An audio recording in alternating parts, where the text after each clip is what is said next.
In theory, under the current regulations and with the cost cap penalty, Red Bull should be at a reasonable disadvantage compared to the rest of the field as far as upgrades are concerned. This was one of the aims of the current regulations, to ensure that no one team gained a massive advantage that lasted for years, as has been the case in the past. However, Red Bull is still very dominant. Case in point, they won the most recent race in Hungary by a margin of over 33 seconds. Will the supposed effects of the staggered development allowances ever become significant enough? Red Bull team principal Christian Horner thinks so. I'm your host, Dillon Shelley, and first up on Formula World, could the cost cap penalty and reduced development make Red Bull even more dominant?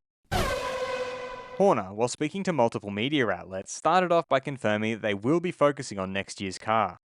The upgrades in Hungary did what they said on the tin, so from that point of view, it's sort of box ticked. Now with the handicap that we have to really swing our focus over to next year. Because we have a significant deficit of wind tunnel time compared to our competitors, we have to be very selective in how we use it. He clarified that there will be a few minor upgrades still to come this year, but nothing huge. We have a few circuit-specific things still to come in 2023, but nothing that hasn't been done already or committed to in research and development. He then highlighted the effects of the cost cap penalty and staggered development allowances. We have that cost cap penalty until October this year, so particularly in terms of the amount of runs that you can do per week, we're significantly down compared to second and third place, and we're massively down once you get back to teams that are fourth or fifth. And if you compare McLaren's amount of runs they can do in a wind tunnel versus ourselves, it's a huge difference. Of course, we have to be very selective in the running that we're doing. With Red Bull's confirmation that they will be focusing primarily on next year's car, there are those who feel that this will help them keep dominating next year as well, as other teams are still focusing on this year's car. This has raised questions from some about the alignment of these results with the intended goals of the new regulations, as Red Bull's cost cap penalty has not seemingly made a substantial impact on their dominance. This was something that Mercedes driver Lewis Hamilton had cautioned against last month while speaking to Sky F1. By the end of the year, we will probably catch Red Bull, but that's only because they're probably already focusing on next year's car because they're so far ahead. They don't have to make any changes to this year's car anymore as they're so far ahead. Lewis had suggested a radical idea to combat this.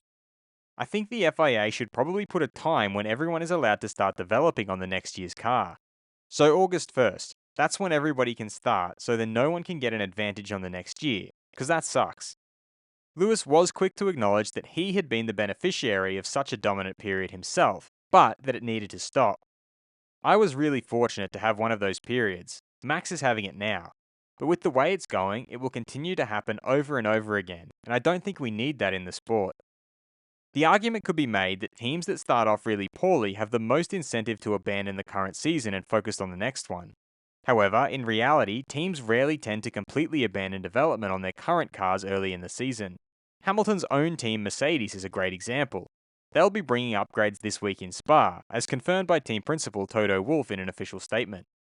We will be bringing upgrades this weekend as a part of our ongoing development program. We hope this will be another small step forward in improving the W14. As we have seen at many races this year though, it is hard to predict where we will be relative to our competitors.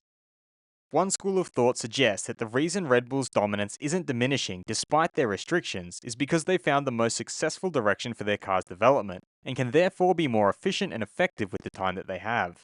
Despite all this, it is still early days in terms of the budget cap era, leaving much to be discovered about how the development race will unfold over upcoming seasons.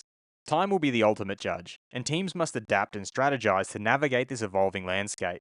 As the true impact of these regulations gradually unveils, the Formula One arena awaits to see which approach will prevail in the quest for competitiveness. Can F1 regulations ever effectively end long-term single-team dominance? Head over to my community page to vote in the poll and let me know what you think in the comments. And if you liked this video, feel free to subscribe and check out my others for all the latest in the world of Formula One.